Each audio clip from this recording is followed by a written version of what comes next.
Hello students, welcome to BSc knowledge hub. तो भाई कैसे हो और पेपर कैसा रहा आपका केमिस्ट्री का?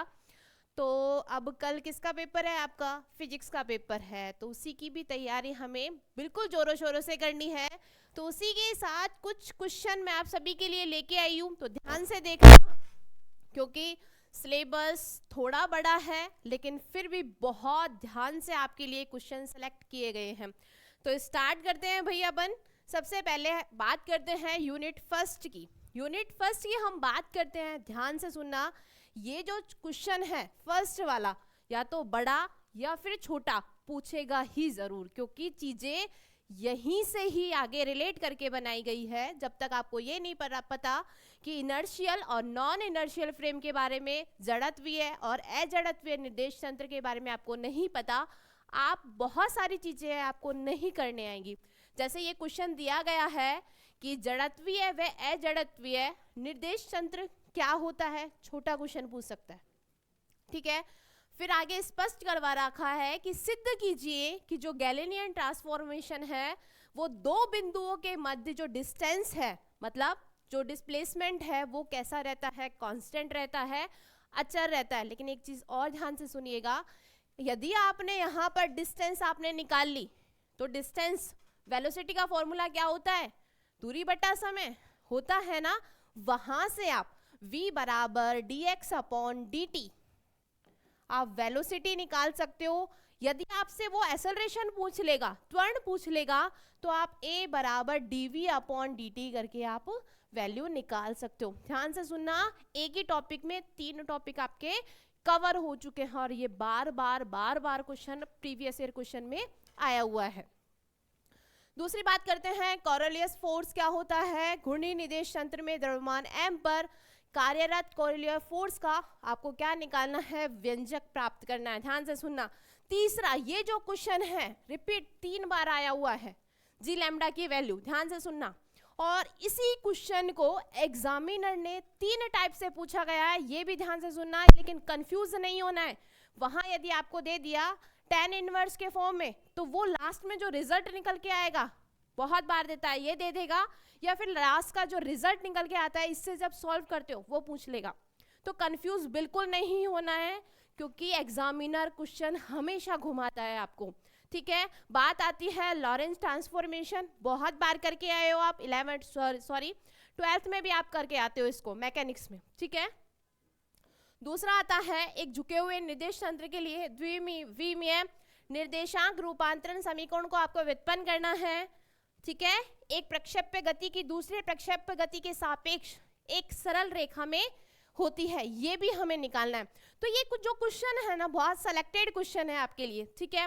दूसरी बात आती है क्वेश्चन नंबर 3, क्या है भाई? आ जाओ, कि आपके पास में छदम बल और आभासी बल दोनों एक होते हैं, लेकिन 2023 और 2022 में दोनों का अलग अलग पूछा गया। क्या पूछा? 2022 में मलेशिया यूनिवर्सिटी में पूछ लिया कि आभासी बल क्या होता है भाई, और लेकिन 2023 में वही आप उसने पूछ लिया राजस्थान यूनिवर्सिटी में कि छदम बल क्या होता है। बच्चे कंफ्यूज हो गए, लेकिन कंफ्यूज हमें नहीं होना है, ठीक है भाई।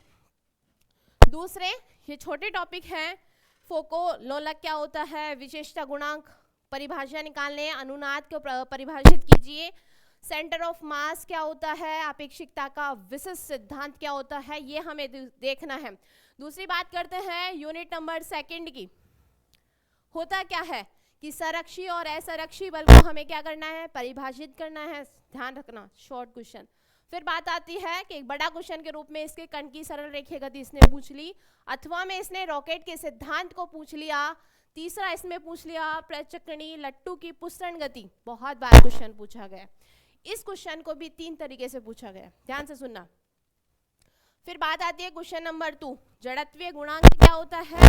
इसी के साथ इसने एक छोटा क्वेश्चन पूछ लिया, ध्यान से देखना, कि जड़त्वीय गुणांक क्या होता है, इससे रिलेटेड इसने एक क्वेश्चन पूछा है, जहां आपको वैल्यू दी हुई है उन पॉइंटों की, तो वो आपको ध्यान से देखना है, क्योंकि जो मैकेनिक्स है एक तरीके से आपको क्या है, मैथमेटिकल फॉर्म में भी आपको सॉल्व करना है, चाहे आप डेरिवेशन करो, ठीक है, चाहे आप क्वेश्चन करो। दूसरा इसने दिया गया है, सिद्ध कीजिए कि बहुकोणीय तंत्र की कुल गतिज ऊर्जा का मान उस तंत्र के द्रव्यमान केंद्र के गतिज ऊर्जा तथा द्रव्यमान केंद्र के सापेक्ष कणों की कुल ऊर्जा के बराबर रहता है कौन सा, ई बराबर हाफ एम वी स्क्वायर, निकाल के आते हो ना, हाँ याद आ रहा होगा। फिर बात करते हैं बी, यहाँ भी इसने एक न्यूमेरिकल पूछ लिया गया है, क्योंकि मैंने जैसे ही पूरा एनालिसिस किया तो देखा कि क्वेश्चंस बहुत पूछे गए हैं इसमें भी, ठीक है।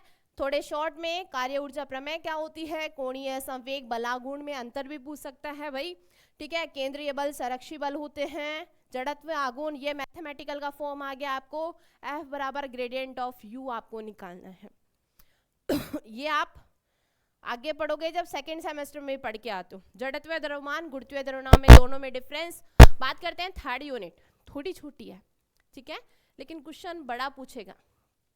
कौन सा, रदरफोर्ड प्रकीर्णन आपसे पूछ लिया, अल्फा प्रकीर्णन आपसे पूछ लिया, अप्रसमवादी दोलक आपसे पूछ लिया भाई, अवमंदित दोलक आपसे पूछ लिया। ध्यान से रखना, ऑसिलेशन से क्वेश्चन बन सकता है, ठीक है। फिर बात करते हैं ग्रहों की गति, और तीनों जो केपलर नियम है वो याद होने चाहिए, कोई भी एक भी पूछ सकता है या तीनों भी पूछ सकता है, ध्यान से सुनना। बात करते हैं, ठीक है, किसी उपग्रह के अधिकतम व न्यूनतम कक्षीय वेग v मैक्सिमम तथा v मिनिमम सिद्ध कीजिए कि उपग्रह की गति कक्षा की उत्केंद्रता होती है। फिर बात करते हैं गुरुत्वीय न्यून क्रिया के बारे में। इसी प्रकार आती है हमारे पास में यूनिट 4। देखिएगा, दो क्वेश्चन युग्मित दोलक का आपसे पूछ लेगा या प्रणोदित दोलक के रूप में पूछ लेगा। दोनों के फॉर्मेट मैंने आपको दिए गए। एक बहुत अच्छी बात है, ये जो आपका LCR सर्किट है ये आप पढ़ के आते हो, और कहाँ पढ़ के आते हो, जिस बच्चे ने 12th क्लास का 7 जो चैप्टर है यदि वो बहुत अच्छे से पढ़ रखा होगा ना, ये बच्चा कहीं भी नहीं रुकेगा इस क्वेश्चन में। ध्यान से सुनना, 12th क्लास का 7 चैप्टर, कौन सा, अल्टरनेटिंग करंट वाला जो चैप्टर आता है प्रॉपर, वो पूरा के पूरा उठा के इसने दिया है, सेम डिट्टो पूछा गया है। वहां क्यू की वैल्यू भी उसने पूछी है, फ्रीक्वेंसी पूछी है, क्यों निकालते हैं वो कैसे सॉल्व होगा, वो इसी तरीके से सॉल्व होगा पूरी फॉर्मेट में। ध्यान से सुनना, ठीक है। और अभी बहुत अच्छी बात है, हाफ ईयरली के CBSE एग्जाम में भी सेम क्वेश्चन यही पूछा गया है आपके 12th क्लास में। तो देखो कि लेवल BSc ने कितना डाउन कर दिया गया है आप सभी के लिए। यही देखो LCR आ गया आपके पास में, सेम क्वेश्चन आपके पास में पूछा गया है अभी हाफ ईयरली में, हाफ ईयरली एग्जाम में पूछा गया है CBSE में ये क्वेश्चन। दूसरी बात करते हैं प्रणोदित दोलक, ठीक है। फिर आते हैं आपके पास में प्रक्षेप्य धारामापी, श्रेणी समांतरम, अनुनादी परिपथ में, और प्रणोदित दोलक और LCR। ध्यान से सुनना, LCR, L का मतलब inductance, C capacitor, R resistance, तीनों का मतलब यहाँ क्या पूछ सकता है, क्वेश्चन भी पूछ सकता है। क्या पूछ लिया भैया आपसे क्वेश्चन पूछ लिया, करंट मैक्सिमम, एंगुलर फ्रीक्वेंसी आपसे पूछ ली उसने। यहाँ तक कि वो पूछ सकता है पावर निकालना आपको, विशिष्ट गुणा Q की वैल्यू, लेकिन Q कब पता होगा, जब आपको एंगुलर फ्रीक्वेंसी पता होगी। और वो रिलेशन आप बहुत अच्छे से जानते हो कि ओमेगा बराबर √LC होता है, ठीक है।